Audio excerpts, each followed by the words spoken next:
चील, कौवा, गिद्ध, जितने पक्षियाँ थोड़ी देर के लिए धरती पर आएंगे फिर उड़ जाएंगे, थोड़ी देर के लिए धरती पर आएंगे फिर उड़ जाएंगे। उनको उड़ना ही उड़ना है, सुबह से शाम तक उनको उड़ते रहना है। भगवान ने कहा तुम आकाश में ही घूमो। कभी आपने विचार किया कि ये आकाश में क्यों घूमते हैं? जब पक्षी आकाश में घूमते हैं तो हम बच्चों को दिखाते हैं, वो देखो चिड़िया उड़ रही है, बच्चा भी खुश होता है, हम भी खुश होते हैं। लेकिन वो जो चिड़िया उड़ रही है वो खुश नहीं होती। क्यों? क्योंकि वो अपने मन से नहीं उड़ रही है, उसको भगवान उड़ा रहा है। कौन उड़ा रहा है? भगवान। क्यों उड़ा रहा है? उसके कर्मों का फल देने के लिए। उसने जो पिछले जन्म में ऐसे कर्म किए थे, क्या कर्म किए थे उसने पूरे वायु को गंदा किया था। क्योंकि हम जितना ऊपर उठते हैं वायु उतने ऊपर उठती चली जाती है। तो आकाश के अंदर जितनी भी वायु है, उस वायु को जो लोग गंदा करते हैं, भगवान अगले जन्म में उनको पक्षी बनाता है। थोड़ा गंदा किया होगा तो छोटे छोटे पक्षी, गौरैया जैसी छोटी छोटी पक्षी। ज्यादा गंदा करेंगे तो कौवा, और ज्यादा करेंगे तो चील, और ज्यादा करेंगे तो बाज, तो सबसे ऊपर उड़ता है। और भी जानवर हैं, नीलकंठ है, गरुड़ पक्षी है, ऊंचे ऊंचे। तो जो जितनी हवा को गंदा करता है मनुष्य शरीर में आकर के, फिर भगवान उसको दंड देता है और अगले जन्म में उसको पक्षी बनाता है। कहता है जाओ तुमने इतनी वायु गंदी की। अब वायु गंदी कैसे होती है ऊपर वाली? सुनो, घर में मांस पक रहा है, क्या पक रहा है? तो जब मांस पकता है तो उससे खुशबू आती है कि बदबू आती है? बदबू आती है। और उस बदबू को खत्म करने के लिए लोग क्या करते हैं? मांस में लहसुन, प्याज, मसाले डालते हैं ताकि इसकी बदबू खत्म हो। ठीक है? और ये बदबू केवल मनुष्य को ही आती है, कुत्ते को नहीं आती, बगुले को नहीं आती, कौवे को नहीं आती। क्या कभी आपने देखा कोई कुत्ता मांस को पका के खाता है? नहीं खाता है, वैसे ही खा लेता है। कौवा वैसे ही खा लेता है। मनुष्य क्यों नहीं खाता है? क्योंकि मनुष्य को बदबू आती है। तो मनुष्य उस बदबू को खत्म करने के लिए उसमें मसाले डालता है। ठीक है? तो वो उसने वायु को गंदा किया, इसलिए भगवान उसको पक्षी बना के दंड देता है। अब कैसे?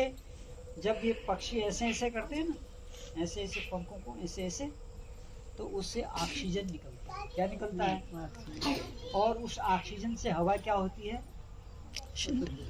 तुमने इतना इतना दुर्गंध फैलाया था तो इसलिए वो जो है पक्षियों की जन्म। तो अब आप पक्षी बनना चाहेंगे? कोई बनना चाहेगा पक्षी? कोई नहीं बनना चाहेगा। इसके लिए क्या करना पड़ेगा? अंडे, मांस, मछलियाँ खाना बंद करो। अगर खाओगे तो तुम्हारा टिकट रिजर्व है, तुम्हें कोई रोक नहीं सकता गिद्ध बनने से, चील बनने से, पक्षी। इसलिए वो जो है जल। अब आइए थलचर। अब थलचर में बहुत सारे मनुष्य ऐसे हैं जिन्होंने मनुष्य जीवन में आकर के पाप किए, तो उसको परमात्मा ने क्या कर दिया? तिरछी गर्दन वाला बना दिया। क्या बना दिया? जैसे गाय, भैंस, बकरी कैसी गर्दन होती है? तिरछी है। मनुष्य की गर्दन कैसी होती है? एकदम सीधी। ठीक है? तिरछी गर्दन वाला। और पाप किया तो एकदम नीचे गर्दन वाले, जैसे सांप, बिच्छी। सांप को देखा मुँह जमीन पर रगड़ते हुए चलता। तो जो जितने जितने जटिल पाप करता है उसको उतने उतने जटिल योनि में भगवान भेजता है। फिर उनसे भी कहता है तुमने वायु को दूषित किया है, धरती को गंदा किया। बोलो नहीं। आपने देखा होगा सांप काटता है तो जहर से लोग मर जाते हैं। क्यों भाई? सांप में ऐसा क्या है जो जहर से? क्योंकि सांप जहर ही खाता है। क्या खाता है? सांप, छिपकलियाँ, गोजर, ये सब जहर खाती है। जहर का मतलब जितनी भी दूषित वायु उसको ही खा जाती है। तो जैसा खाएगा वैसे तो उगलेगा, तो जो जहर खाएगा तो जहर। ये दूसरे प्रकार के। तीसरे प्रकार के प्राणी जल के अंदर, मछली, दरियाई घोड़ा, कछुआ। अब ये जल में क्या है कि जिन लोगों ने जल को गंदा किया, किसको गंदा किया था? जल को। अब जल कैसे गंदा होता है? एक एक घंटे तक साबुन से नहाते रहो, शैम्पू से नहाते रहो। जल ही जीवन है, सुना है ना आपने? जल ही जीवन है। लेकिन हम उस जल को कितना बर्बाद करते हैं। इसलिए जल को कम से कम दूषित करना चाहिए। हमारे ऋषि मुनि लोग शैम्पू से नहाते थे? नहीं नहाते थे। साबुन से नहाते थे? किससे नहाते थे? मिट्टी से। ताल की मिट्टी से लोग नहाते थे। ताल की मिट्टी बड़ी मुलायम होती है। गांधी जी का नाम सुना होगा? गांधी जी कभी भी साबुन नहीं से नहाते, हमेशा मिट्टी से नहाते। तो मिट्टी क्या करती है? शरीर की गर्मी को बाहर निकालती है। जो खाज, खुजली, फोड़ा, फुंसी होती है, मिट्टी से नहा लो एक हफ्ते, कभी नहीं होती। मिट्टी के नहाने के बाद थोड़ा देर धूप में बैठ जाओ, और जब सूरज की किरणों से मिट्टी सूख जाए, पड़पड़ा जाए, तब पानी से डालो, शरीर एकदम हल्का लगेगा। शैम्पू से शरीर हल्का नहीं होता, साबुन से शरीर हल्का नहीं होता। जो साबुन और शैम्पू के अंदर जो सेंट होता है, वो थोड़ी देर तक शरीर में रहता है, उसके बाद। इसलिए धरती को भी गंदा नहीं करना चाहिए, जल को भी गंदा नहीं करना चाहिए, वायु को भी गंदा नहीं करना चाहिए। क्या करना चाहिए? शुद्ध। अब शुद्ध करेंगे कैसे? तो शुद्ध करने के लिए ऋषियों ने हमको यज्ञ करना सिखाया। क्या सिखाया? यज्ञ करना सिखाया। जब आप हवन करते हैं तब आप वायु को शुद्ध करते हैं। अब आज दुखरम जी के घर में इतनी देर हवन हुआ, जितना घी इन्होंने इस यज्ञ में डाला है, लगभग 100, 200, 250 ग्राम जो भी डाला होगा, तो उससे पूरा गांव की शुद्धि हुई है। क्या कहा मैंने? कहाँ की शुद्धि हुई है? फिर आप बोलोगे गांव की शुद्धि कैसे हुई? क्योंकि जो हवा यहाँ है वही हवा गांव में, तो हवा से वहां तक गई। कैसे गई? जब हमने यहाँ से अग्नि जलाई, तो अग्नि जब जलती है तो हवा को गर्म करती है। क्या करती है? गर्म। कौन? अग्नि। कैसी अग्नि?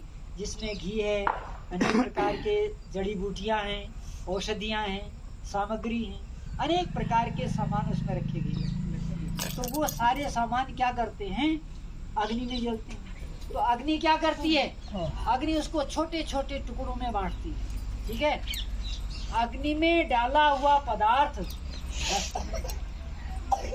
लोग कहते हैं अग्नि में डाल दिया, स्वाहा कर दिया। स्वाहा का मतलब खत्म कर दिया। अग्नि में डाला हुआ पदार्थ कभी नष्ट नहीं होता है, फिर क्या होता है?